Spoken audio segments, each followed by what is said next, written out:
সংসারটা হচ্ছে একটা রণক্ষেত্রের মতো। আর সেই রণক্ষেত্রে আমি হচ্ছি একমাত্র সৈনিক, যে কিনা প্রত্যেকদিন রাজার নির্দেশ মতো একাই লড়াই করেছে। তো নমস্কার বন্ধুরা, ঝুমার লাইফস্টাইল ব্লগে সবাইকে জানাই অনেক অনেক স্বাগত। তো আমার প্রিয় বন্ধুরা, যে যেখান থেকে আমার ভিডিওটা দেখছো, আশা করছি সবাই সুস্থ আছো, ভালো আছো। ভগবানের আশীর্বাদে সবাইকে অনেক অনেক সুপ্রভাত জানাই। তো দিনের শুরুটা ভগবানের নাম থেকেই শুরু করা উচিত, যাতে দিনটা সবার খুব সুন্দর ও মধুরভাবে কাটুক। তো এই রকমভাবেই আমি যেরকম প্রত্যেক দিন ঘুম থেকে উঠি ভোরের বেলা, তো সেরকমই ভোরের বেলা উঠে পড়েছি। ভোরের বেলা উঠেই প্রথম কাজ হলো বাথরুমে ঢুকে নিজেকে ফ্রেশ করে নেওয়া। তো নিজেকে ফ্রেশ করে নিয়েছি, নিয়ে তারপরে বাসি কাজ যেগুলো আছে, যেমন ঘর দেওয়া, ঝাঁট দেওয়া, তারপরে আছে ঘর মোছা। এরকমভাবেই এই ঘর মোছা টোছা করে তারপরে চলে যাব রান্নার কাজে। তো আজকের আজকে স্নান করে নিই, ঠাকুর পুজোটাই দিয়ে নিয়েছি। এরপরে আমি চলে যাব রান্নার কাজে। তো আজকের রান্না, আমি তো প্রত্যেকদিন ভোরবেলা উঠি, তার জন্য আমি তার আগের দিনই মানে রান্নার জোগাড় করে রেখে দিই। কারণ ভোরের বেলা উঠলে কখন, মানে যেহেতু আমার ছোটো বাচ্চা আছে, হঠাৎ করে হয়তো ও কাঁদলো, আমাকে উঠতে দিল না, তখন তো রান্নার দেরি হয়ে যাবে। ঝটপট উঠে আমি রান্নাটা বসিয়ে দিতে পারবো জোগাড় করা থাকলে। তো আজকের আমি রান্না করব ডিমের তরকারি, আর এই যে ডাল সিদ্ধ হচ্ছে, ডাল হবে, আর হবে কুঁদরি আলু ভাজা। তো এদিকে ভাতও হয়ে গেছে, ভাতটা ফ্যান ঝাড়তে দিয়েছি। এবারে তরকারিটা নামাবো, তরকারিও প্রায় শেষের দিকে। তো এদিকে ফ্যান ঝাড়তে দিয়েছিলাম, তো ভাত হয়ে গেছে। এবারে আমি ফ্যানটা ঝেড়ে এবার তরকারিটাও নামিয়ে নেব। তো যেটা বলছিলাম বন্ধুরা, মানে এই সংসারটা হচ্ছে একটা রণক্ষেত্র, মানে যুদ্ধভূমি, যেটাই বলতে পারো না কেন। আর সেই যুদ্ধভূমিতে আমি একমাত্র সৈনিক, আর রাজা হচ্ছে আমার কর্তামশাই। তো তার নির্দেশ অনুযায়ী আমি সকাল থেকে সারা দিন মানে লড়াই করেই চলেছি।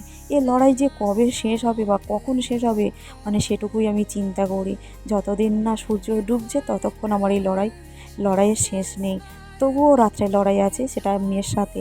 আর কি বলবো, একা একা হাতে যেমন সংসারটাকে সামলাতে হয়, আবার একা হাতে আমার মেয়েটাকেও সামলাতে হয়।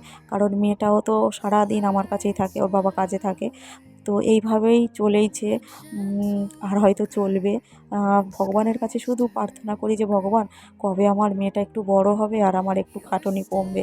কারণ সংসারের কাজ হলে শুধুমাত্র তাও তাও মানা যেত। তারপরে তার জন্য আবার মেয়েটাও আছে না, মেয়েটা ছোট, ওরও তো সমস্ত দায়িত্ব আমাকেই নিতে হয়, তাই না? তো একটু না হিমশিম খেয়েও তো উঠি। তবুও মেয়েটার দিকে তাকিয়ে, মেয়েটাকে যখন দেখি, মেয়েটার হাসি মুখ দেখি যখন, তখন মানে নিজেকে ভালো লাগে, কষ্টটা কষ্ট মনে হয় না। কিন্তু যখন এত কাজ করার পরেও একা হাতে যদি নিজের স্বামীর কাছ থেকে শুনি যে তুমি কি কাজ করো, মানে তুমি তো কিছুই করো না, তখন তো কষ্ট হয়, তাই না বন্ধুরা? এই যে যেমন এখন আমি পেখমকে তুলে ওকে ফ্রেশ করে নিয়েছি, নিয়ে ওকে খাইয়ে দিয়েছি, দিয়ে আমি চলে গেলাম কলে জল আনতে। তো আমাদের যেহেতু চাপা কল আর দোতলার ওপর ঘর, সমস্ত জলই আমাকে তুলতে হয়। তো পেখমের পাপা কিছু কিছু জল তুলে দিয়ে যায়, কিন্তু ওর পাপার এখন কোমরে লেগেছে, তো ওর বাবা জল তুলতে পারছে না, তাই জন্য সমস্ত জল আমাকেই তুলতে হয়।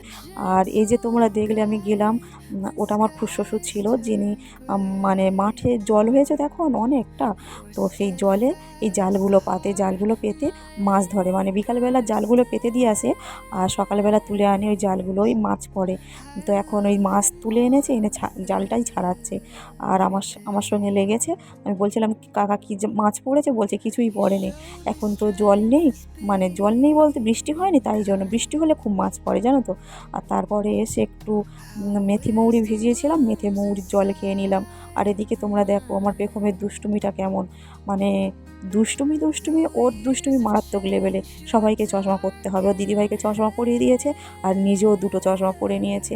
তারপরে স্নান করে নিলাম, নিয়ে একটু নিজেকে ফ্রেশ করে নিয়েছি, মানে রেডি হচ্ছে। আমি আজকের একটু ব্যাংকে যাব, একটু দরকার আছে।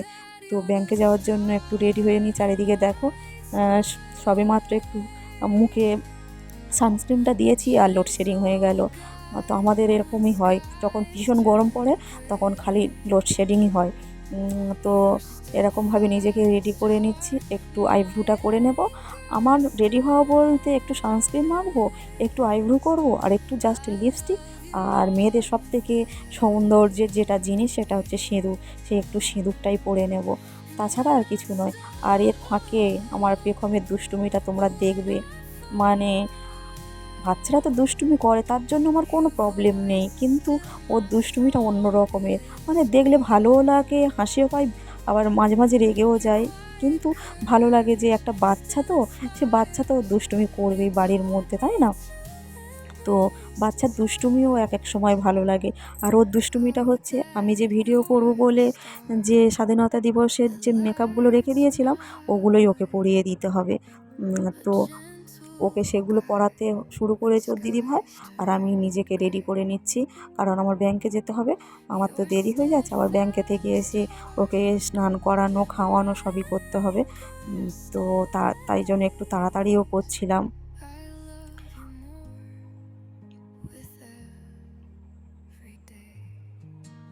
আর এই যে আমি বেশিরভাগই মানে কানে বসা পরতেই পছন্দ করি, কোনো দুল নয়, কানে বসা হলো, মানে একটু সেটিং বসা, সেটা পরলেই আমার খুব ভালো লাগে।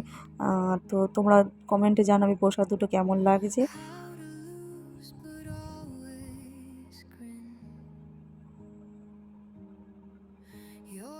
আর আজকের একটু মাথায় ভিজিয়ে নিয়েছিলাম, মানে শ্যাম্পু করেছিলাম, উম, তো ওই জন্য চুলটা ভিজে।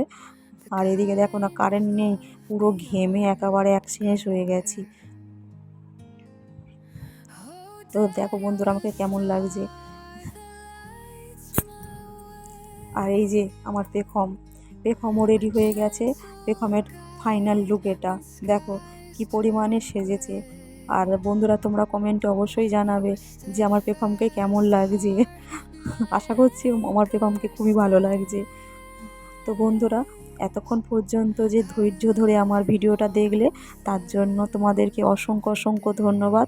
যদি ভিডিওটা ভালো লাগে তো লাইক করবে, কমেন্ট করে জানাবে যে কেমন হয়েছে, আর অবশ্যই আমার চ্যানেলটা সাবস্ক্রাইব করে নেবে।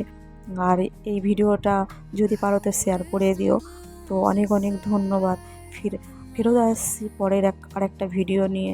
তো ততক্ষণে সবাই সুস্থ থাকবে, ভালো থাকবে। টাটা।